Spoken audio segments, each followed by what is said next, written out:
How do you decide how a school district spends $400 million? Make sure your calculator batteries are charged because we're about to get a lesson in school finance. That's next on Classroom Connections.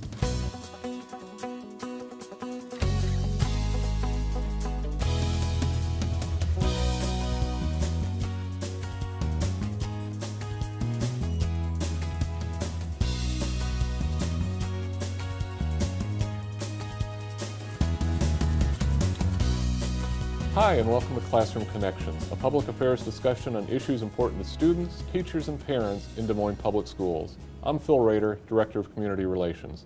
Classes are back in session after spring break and parent-teacher conferences, which means the end of the school year is only weeks away. But the school board is in the midst of one of the most important decisions it must make each year, namely approving a budget.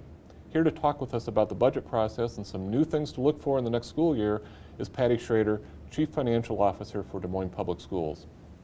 Patti, let's start with the basics. Where does the school district get its money? The school district gets its money primarily from the state of Iowa, and they get it with state foundation aid. And also they get, the second biggest thing they get is property tax, and that comes from those citizens that are in the geographical location of the school district. And then after that, we aggressively go after a lot of grants from the federal government, the state government, and the local government. So those are the primary sources of funding. Once the funds come in, what happens? Does it all go into one big pot, or do certain funds have to be used a certain way? I wish it all went into one pot, but it doesn't. It actually, almost every funding source that we get has some kind of strings attached to it. So that means we have to use it in the way that the giver of the funds tells us we have to use it. Now, of course, the state legislature is in session now, and one thing that every spring we can rely on hearing about is something called allowable growth.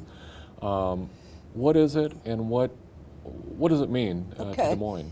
The state legislature sets the cost per student, and they do that so that there's equity by cost per student all over the state of Iowa. So they set that cost per student, and then each year they say this is how much we will allow that cost to grow, allowable growth.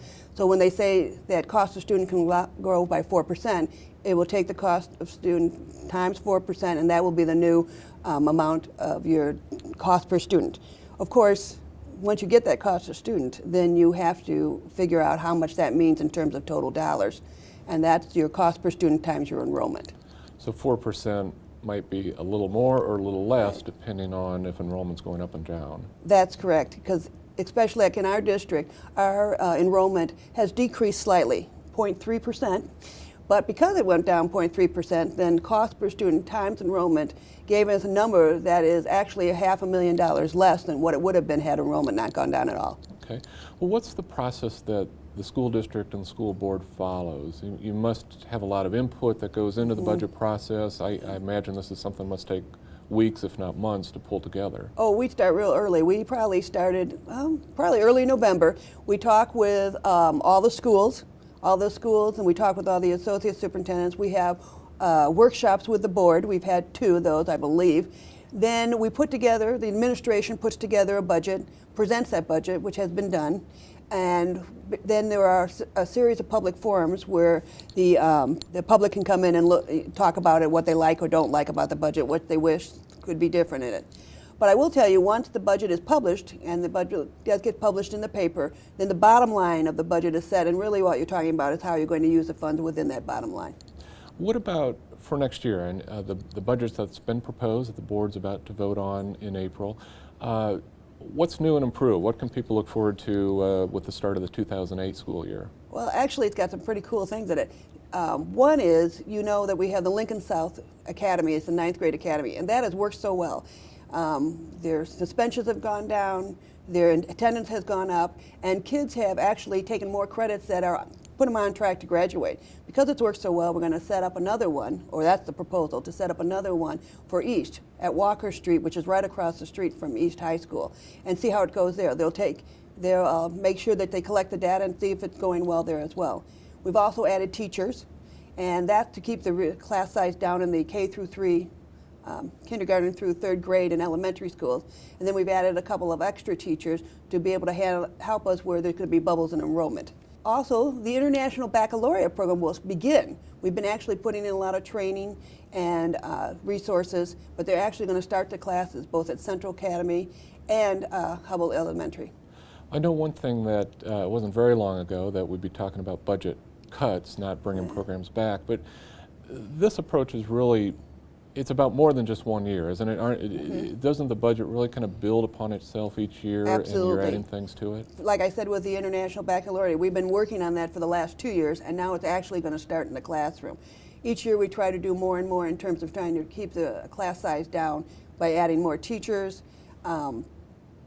There are a lot of things that happen from 1 year to the next, and we try to keep that continuity going, and then try to balance that out with the other needs that come up. One thing I know that has been an issue in the past that people bring up is cutting the fat, cutting administration from the district. Not enough resources are going to schools. Do you know roughly how much actually is going into the schools and going into education this year? That's always kind of a puzzling question for me, because we exist for the schools. We absolutely, that's all we are here for, is for the schools. So you could argue that it was 100% probably with a straight face here. But actually 90% actually goes in the schools. That's the food service, that's all the repairs, that's the teachers, that's the school administration, that's the child care, that's the preschool. All of that's pushed out to the schools. Well, great. Well, Patti, thanks for joining us on Classroom Connections. To find out more about the budget and the budget process, we've set up a special page at the school district's website. Until next time, for Classroom Connections, I'm Phil Roeder. Thanks very much for tuning in.